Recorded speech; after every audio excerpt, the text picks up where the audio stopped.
இப்போ பாருங்க வண்டி சவுண்டுக்கு எல்லாரும் எப்படி ஆஜராயிருக்காங்கன்ட்டு.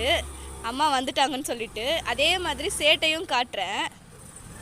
அவன் எப்படியெல்லாம் குரல் கொடுப்பார் மட்டும் பாருங்க. குட்டி நாய்மா பின்னாடி அவங்களும் வர்றாங்க வண்டி சவுண்டுக்கு. பாருங்க இவன் எழுந்து ஏன் போறான்னா, வண்டி வருது சத்தத்தை கேட்டு அம்மா வர்றதை பார்த்துட்டு எழுந்து போறான். என்ன நான் பண்றான் பாருங்க. வண்டி சவுண்ட் தெரியுதாடி உனக்கு? உண்மையை சொல்ல போனா ஆமா தெரியுதா? எனக்கே தெரியல வண்டி சவுண்டு, அவனுக்கு தெரியுது. அனிமல்ஸ் எல்லாத்துக்கும் தெரியும், ரொம்ப ஷார்ப். இப்போ நான் தான் மக்கா இருக்கேன். அம்மா சேட்டுக்கெல்லாம் எப்படி மம்மி இந்த வண்டி சவுண்டு தெரியுது நம்ம வண்டி தானே? அம்மா அவன் ரொம்ப அறிவாளியாக இருக்கிறான். அம்மா குழந்தைங்களாம் எப்படி அவங்க அப்பா வண்டி எடுத்துட்டாலே அழுதுங்க, அந்த மாதிரி அவனுக்கு வண்டி எடுத்தாலே அழுகுறான். போயிட்டு வந்தா இவரும் வந்துடுறாரு. அம்மா சேட்டுக்கு எப்பப்பெல்லாம் போகிறோமோ இவரும்